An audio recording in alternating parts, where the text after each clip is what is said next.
I'm here today with Joe Dellinger, Spring 2016 Distinguished Lecturer and Life Award member of the SEG.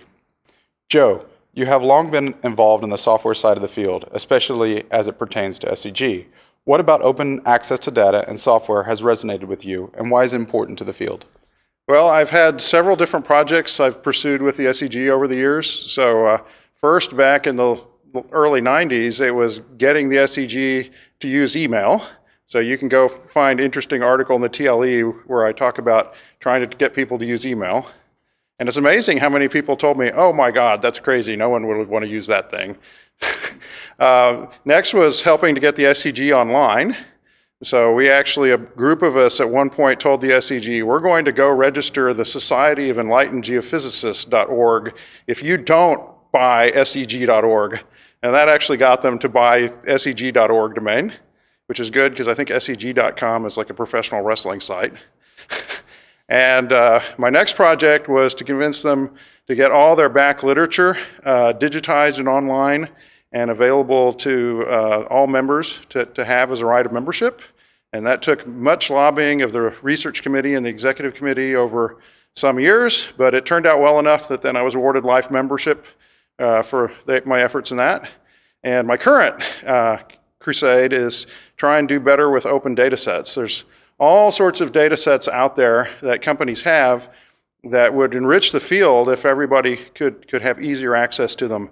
And the big problem is people just don't think ahead. They don't think who might be using this data in the future. So when BP bought Amico in 1998, Amico had all these interesting data sets that I think were just going to get lost. And I actually managed to talk BP into just letting us make all of them public. And that's where software.seg.org came from originally. And my hope was it would inspire other companies to follow suit. And we got a good data set from Hess and leads on some other ones. And that's been really useful to have those data sets out there. And it's really nice because I come to a meeting like this and I can go back and say, hey, managers, I saw our data used at this talk, this talk, this talk, this talk, this poster, this consortium report, and they feel good, and it makes it easier to keep doing it. So what are your goals for the future of the software side at SEG, and how can the SEG Wiki support those goals? Well, so software.seg.org has two purposes. One is it goes with the software and algorithms section of geophysics. So if you want to submit a paper that's reproducible, and it has software to go with your paper. There's a section of geophysics for that, and your code will be reviewed and will be on software.seg.org as a snapshot of how you can reproduce the work in that paper. And we realized if we're going to do that, we should use have data sets too. So we try and collect data sets that don't have excessive copyright entanglements that we can put there. So what can the wiki do? Well, we don't necessarily want people editing the data, but what they can do is edit the documentation or give pointers to people. Often we don't have time to sort through the data and get it in some canonical perfect format. So you get it out there and then people can sort of have a discussion around it about how to use it. And the other thing that people can do is if they know of a data set somewhere else that's hosted, they can create a site on the wiki that points at it. So they don't actually have to have the data on an SEG controlled site. It can be wherever it is, but the SEG Wiki can point at it, and so that's just as good if it's a good download. Excellent. Yeah, the Wiki is a repository for that information. So what has this open data and open software done for the field of geophysics?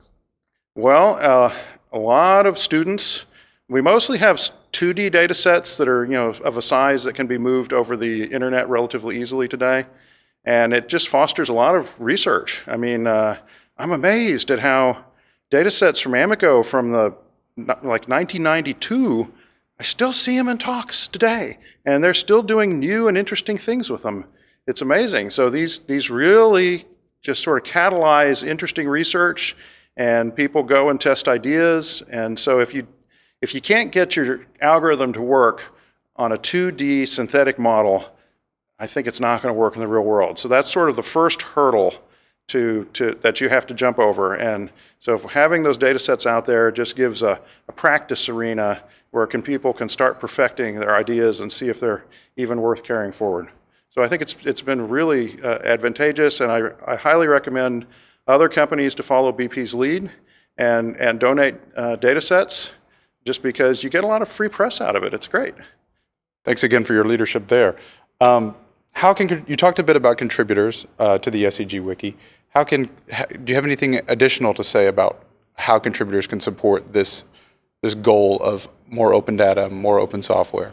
Well, one of the things I'm trying to track down now is what I call orphan data sets, where in the past there was a data set produced for some project, and mostly the principals have moved on. Nobody cares about them that much anymore, but they would still be very useful if they could be made available. But they've got copyright entanglements that to use them you have to get permission by sending to this email address, and that bounces now because that person's long gone.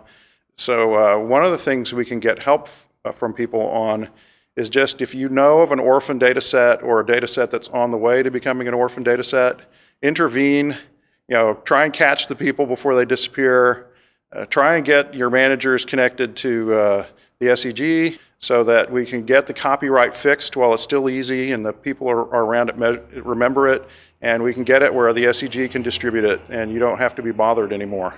So part of it is, it's amazing. You wanted to have some control in the past, but now you really don't care. And actually getting these emails from people trying to track you down and ask for permission is just a bother. So let the SEG have it. Let them deal with that. Let them distribute it.